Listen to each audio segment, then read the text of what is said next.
Welcome to Dream Tales Sleep Stories. Tonight's reading is My Dog Thinks He is a Cat.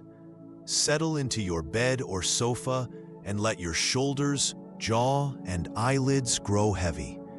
Inhale slowly, 1, 2, 3, and sigh the air away, allowing the day to fade into quiet dark. With every soft inhale, you invite fresh English phrases. With every gentle exhale, stray thoughts drift farther off. Behind my voice flows a gentle theta wave melody, renowned for guiding the mind toward deep relaxation. Soon the music will shift into soothing alpha wave tones, carrying you toward a calm shoreline of dreams. Keep your eyes closed or follow the captions, whichever feels right. Simply receive the rhythm and resonance of the language. Deep in rest, tonight's phrases will take root like seeds, ready to bloom into stronger English skills with the morning light. When you feel settled, hold that unhurried breath and allow yourself to drift into the tale. My Dog Thinks He is a Cat begins now. And when the story's final line has faded, the music will linger a little longer, carrying you gently deeper into sleep. My dog thinks he's a cat. Jake Wilson lived in a quiet neighborhood with his family and his golden retriever, Buddy. Buddy was a normal, happy dog who loved to play fetch, go for walks, and sleep in his comfortable dog bed. He had been Jake's best friend for 3 years, ever since Jake's parents gave him the puppy for his 10th birthday. Everything changed on a sunny Tuesday morning in April, when the Henderson family moved into the house next door. The Hendersons brought with them a beautiful gray cat named Princess, who immediately became the most interesting thing in Buddy's world. From the moment Princess appeared in the backyard next door, Buddy could not take his eyes off her. He would sit by the fence for hours, watching as Princess gracefully walked along the top of the fence, climbed trees with amazing skill, and caught small insects with quick movements of her paws. Buddy, what are you staring at? Jake asked one morning, finding his dog completely focused on the fence. Buddy's tail was wagging slowly, and his head was tilted to one side as he watched Princess wash her face with her paw. Jake looked over the fence and saw Princess sitting elegantly on a tree branch, looking down at them with her green eyes. "Oh, that's our new neighbor's cat," Jake said. "Her name is Princess." Buddy made a small, whining sound and continued to stare. Something about Princess fascinated him completely. She was so different from him, so quiet, so graceful, so mysterious. Buddy began to wonder what it would be like to be a cat. The next morning, Jake woke up to find Buddy sitting perfectly still in the middle of the kitchen, just like he had seen Princess do. Buddy's back was straight. His paws were placed neatly together, and he was staring directly ahead with a serious expression. "Buddy, what are you doing?" Jake's mother, Mrs. Wilson, asked as she prepared breakfast. "You look strange sitting like that." Buddy remained perfectly still for another 5 minutes before getting up and walking to his food bowl. But instead of eating his dog food in his usual enthusiastic way, he approached the bowl carefully and ate very slowly, taking small, delicate bites, just like Princess did. Jake watched his dog with confusion. "Mom, I think Buddy is acting weird," he said. "Dogs sometimes do strange things, Mrs. Wilson replied. "He's probably just trying something new." But Buddy's strange behavior was only beginning. Later that day, when Jake came home from school, he found Buddy attempting to climb the apple tree in their backyard. The dog was jumping up and trying to grab the lowest branch with his paws, but he kept falling down onto the grass. "Buddy, what are you doing?" Jake laughed. "Dogs don't climb trees." Buddy looked at Jake with determination in his eyes, then looked over at Princess, who was sitting comfortably on a high branch in her own yard. Buddy tried jumping again, but once more landed heavily on the ground. That evening, Jake noticed that Buddy was walking differently. Instead of his usual happy bounce, Buddy was placing each paw carefully and quietly, as if he was trying to walk without making any sound. He also kept his tail low and moved it slowly from side to side, unlike his normal, enthusiastic wagging. "Jake, I think your dog is trying to copy Princess," said Emma, Jake's younger sister. She had been watching Buddy through the window. "Look, he's even trying to wash his face with his paw like she does." Jake looked outside and saw that Emma was right. Buddy was sitting in the garden, lifting his front paw and trying to rub it against his face. But because his paw was much bigger and less flexible than a cat's paw, he just looked silly and couldn't clean his face properly.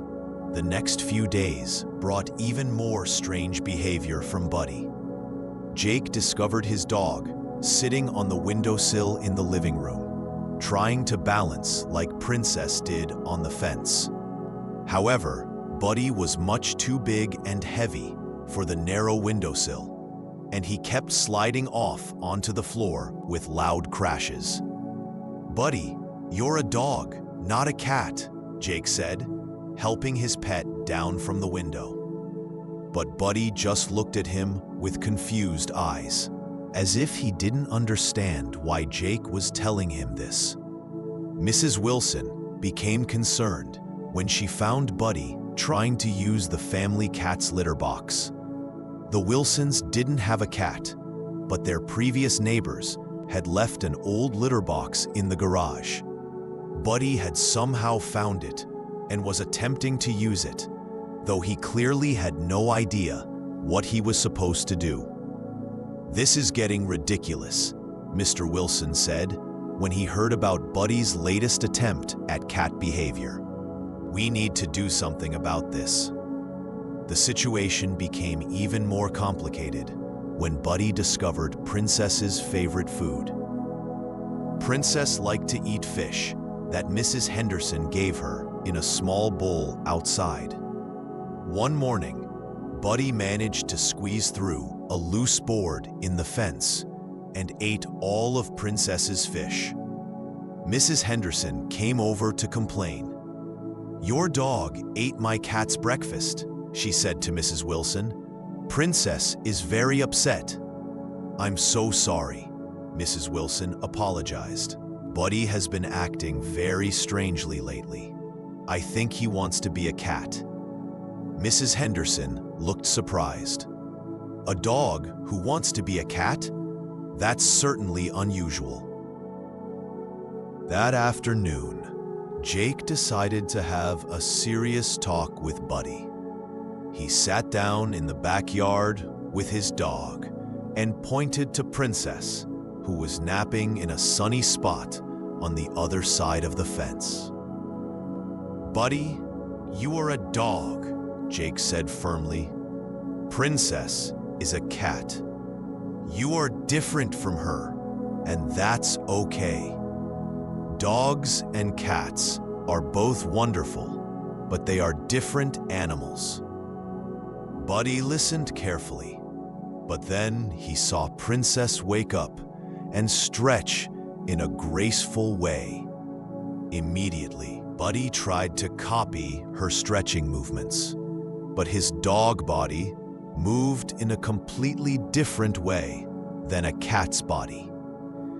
Jake sighed. He realized that simply talking to Buddy wasn't going to solve the problem. He needed to find another way to help his dog understand that being a dog was just as good as being a cat. The next day was Saturday, and Jake had an idea. He decided to take Buddy to the dog park, where there would be many other dogs playing and having fun. Jake hoped that seeing other happy dogs would remind Buddy of how wonderful it was to be a dog. At the dog park, Buddy initially sat quietly in one corner, watching the other dogs with a serious expression. The other dogs were running, playing fetch, swimming in a small pond, and barking joyfully. They looked like they were having the best time in the world. A friendly golden retriever named Max ran up to Buddy and dropped a tennis ball at his feet. Max barked excitedly, inviting Buddy to play.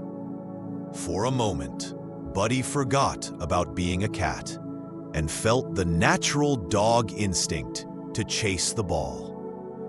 Buddy picked up the ball and ran across the park with Max.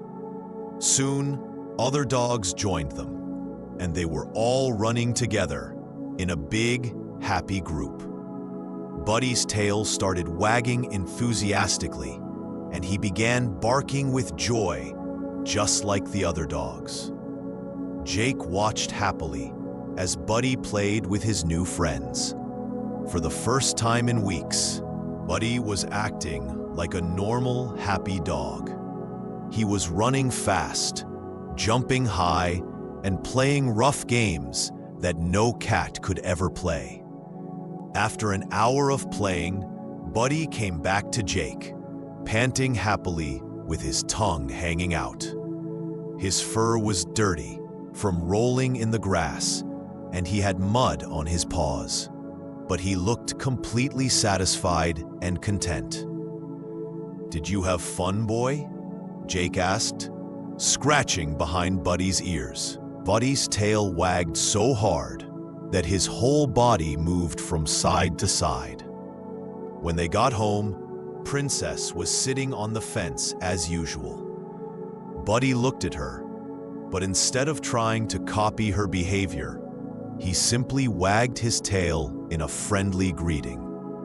Princess looked down at him and made a soft meowing sound, as if she was saying hello back. That evening, Buddy ate his dinner with enthusiasm, played fetch with Jake in the backyard, and then settled down in his comfortable dog bed for the night. He was tired from his day at the dog park, and he felt happy to be exactly who he was. From that day forward, Buddy still enjoyed watching Princess and admired her graceful cat behaviors, but he no longer tried to copy her. He had learned that being a dog was wonderful in its own way. Dogs could run faster than cats, swim better than cats, and play games that cats couldn't play. Jake was relieved to have his normal, happy dog back. Buddy continued to be friendly toward Princess, and sometimes they would sit on opposite sides of the fence, peacefully watching the world together. They had become friends, even though they were very different animals. Princess seemed to understand that Buddy had learned an important lesson. Sometimes she would purr softly when she saw him, and occasionally she would walk along the fence while Buddy walked along the ground below, as if they were taking a walk together. Mrs. Henderson and the Wilson family became good friends, and they often laughed together about the time when Buddy thought he was a cat. It became a favorite family story that they would tell to visitors. Buddy never forgot his adventure of trying to be a cat, but he was grateful to have learned that being himself was the best thing of all. He loved being a dog who could dig holes in the garden, splash in puddles, chase balls, and give big, wet kisses to his family. And sometimes, when Princess was taking her afternoon nap in the sunshine, Buddy would sit nearby and take a nap too. They were different, but they could still be friends and enjoy the peaceful moments together. Jake learned something important too. He realized that everyone, whether they are people or animals, is special in their own way. Trying to be someone else might seem interesting, but being yourself is always the best choice. The neighborhood was peaceful once again, with Buddy acting like a happy dog and Princess acting like a graceful cat. And Jake was happy to have the best dog in the world, who had learned that being different from others was perfectly wonderful.